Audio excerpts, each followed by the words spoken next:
Assalamualaikum warahmatullahi wabarakatuh. Selamat datang di channel saya, channel Free Belajar Pajak. Pada kesempatan ini saya akan membahas tentang bagaimana cara pengkreditan pajak masukan pada masa pajak yang berbeda. Dalam paparan nanti saya akan menjelaskan poin-poin utama atau prinsip-prinsip utama dalam cara pengkreditan pajak masukan, beserta nanti saya akan berikan ilustrasi-ilustrasinya.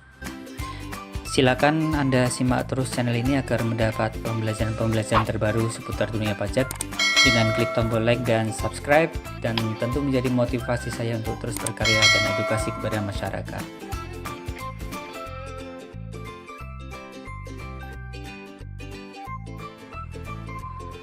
Sumber hukum tentang cara pengkreditan pajak masukan ini diambil dari Surat Edaran Dirjen Pajak nomor SE02/PJ/2020 yang ditetapkan pada tanggal 21 Januari 2020 silam. Nah, maksud dan tujuan daripada SE ini sebetulnya adalah memberikan penegasan atau memberikan penjelasan secara rinci atas pasal 9 ayat 9 Undang-Undang PPN nomor 42 tahun 2009. Oleh karena apa?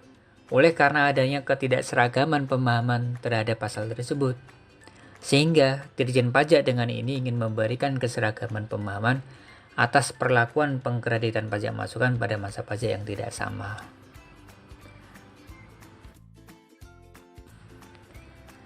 Kesimpulan dari SE ini sebetulnya ada 3 poin atau 3 prinsip untuk cara pengkreditan pajak masukan.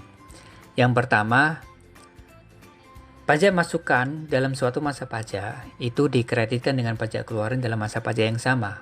Ya, itu poin pertama atau prinsip pertama. Poin yang kedua, pajak masukan yang dapat dikreditkan akan tetapi belum dikreditkan dengan pajak keluaran pada masa pajak yang sama, maka pajak masukan tersebut dapat dikreditkan pada masa pajak berikutnya, paling lama 3 bulan setelah berakhirnya masa pajak yang bersangkutan. Nah, poin kedua ini biasanya bisa disebabkan oleh karena mungkin faktur pajaknya terlambat diterima oleh WP. Kemudian poin ketiga atau prinsip yang ketiga, apabila pajak masukan yang belum dikreditkan dengan pajak keluaran pada masa pajak yang sama, atau telah melewati batas waktu maksimal 3 bulan sebagaimana dalam poin 2, ya, atau telah melewati batas waktu maksimal 3 bulan setelah berakhirnya pajak yang bersangkutan, maka pengkreditan pajak masukan itu dapat dilakukan melalui pembetulan SPT masa PPN yang bersangkutan.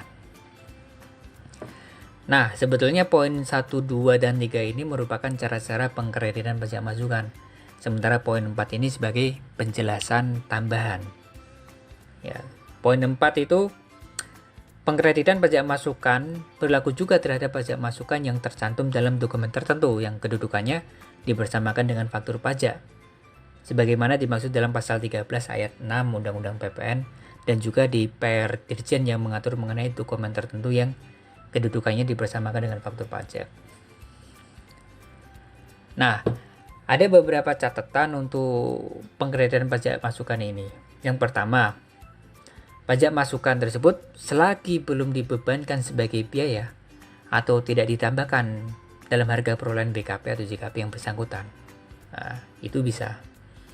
Yang kedua, terhadap wajib pajak atau pengusaha kena pajak tersebut belum dilakukan pemeriksaan.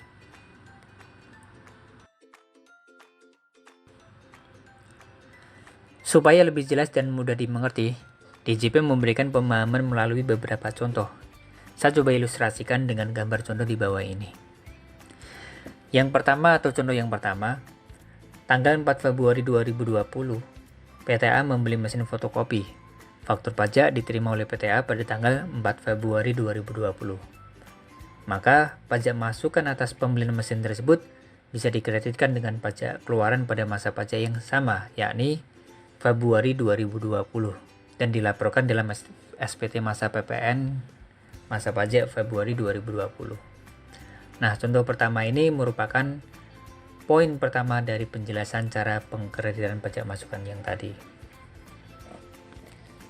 Ilustrasi yang kedua, dengan contoh yang sama, di mana pajak masukan atas pembelian mesin oleh PTA pada tanggal 4 Februari 2020 dapat dikreditkan dengan pajak keluaran pada masa pajak Februari 2020. Nah, kalau misal Februari belum sempat mengkreditkan, dapat dikreditkan pada masa pajak berikutnya, paling lama 3 bulan. Jadi bisa di masa pajak Maret 2020, bisa di masa pajak April 2020, atau masa pajak Mei 2020. Nah, ilustrasi kedua ini merupakan gambaran daripada poin kedua pada penjelasan cara pengkreditan pajak masukan yang saya sampaikan tadi di atas. Ilustrasi yang ketiga, dengan contoh yang sama, PTA membeli mesin fotokopi dengan faktur pajak tertanggal 4 Februari 2020. Namun faktur pajaknya itu baru diterima oleh PTA pada bulan Juni 2020. Jadi terlambat diterima ceritanya. Kemudian anggap saja PTA telah menyampaikan SPT masa PPN, masa pajak Februari, masa pajak Maret, masa pajak April, dan masa pajak Mei 2020. Nah, pajak masukan atas pembelian mesin tersebut masih dapat dikreditkan dengan pajak keluaran meskipun terlambat. Dengan cara apa? Dengan cara melakukan pembetulan SPT masa PPN. Bisa di masa pajak Februari, bisa di masa pajak Maret, masa pajak April, atau boleh juga di masa pajak Mei 2020. Nah, ilustrasi ketiga ini merupakan gambaran daripada poin ketiga pada penjelasan cara pengkreditan pajak masukan yang tadi saya sebut di atas. Berikutnya ilustrasi yang keempat dengan contoh yang sama. Tanggal 4 Februari PTA membeli mesin fotokopi dengan faktur pajak tertanggal 4 Februari 2020. Dan kebetulan faktur pajaknya baru diterima oleh PTA pada bulan Juni 2020.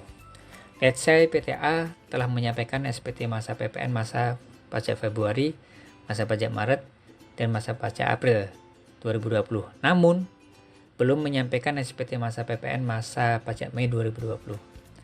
Maka, pajak masukannya itu bisa dikreditkan dengan pajak keluaran dengan cara bisa melakukan pembetulan SPT masa PPN di masa Februari, bisa pembetulan masa PPN di masa pajak Maret, bisa pembetulan di masa pajak April 2020, atau juga yang tadi bulan Mei belum menyampaikan SPT masa PPN, bisa dibarengkan dengan penyampaian SPT masa PPN masa pajak Mei 2020. Nah, contoh terakhir yang kelima, dengan contoh yang sama, tanggal 4 Februari, PTA membeli mesin fotokopi dengan faktur pajak tertanggal 4 Februari 2020, dan kebetulan faktur pajaknya baru diterima oleh PTA bulan Juni 2020. Let's say tadi PTA menyampaikan SPT masa PPN masa pajak Februari, masa pajak Maret, dan masa pajak April, namun belum menyampaikan SPT masa PPN masa pajak Mei 2020. Nah, kemudian pajak masukan yang bersangkutan belum dibebankan sebagai biaya atau tidak ditambahkan dalam harga perolehan mesin yang bersangkutan, tetapi kasusnya terhadap PTA ini telah dilakukan pemeriksaan untuk masa pajak Februari 2020. Apakah masih dapat dikreditkan? Bagaimana caranya? Nah, pajak masukan atas pembelian mesin tersebut tidak dapat dikreditkan dengan pajak keluaran jika dengan cara melakukan pembetulan SPT masa PPN di masa pajak Februari 2020. Tetapi masih bisa dikreditkan dengan pajak keluaran dengan pembetulan SPT masa PPN di masa pajak Maret atau di masa pajak April, atau juga melakukan penyampaian SPT masa PPN di masa pajak Mei 2020. Nah, ilustrasi ini merupakan gambaran penjelasan atas catatan cara pengkreditan pajak masukan di atas tadi saya sampaikan. Demikian pembelajaran kita hari ini.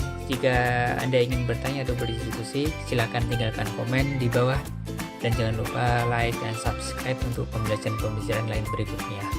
Terima kasih.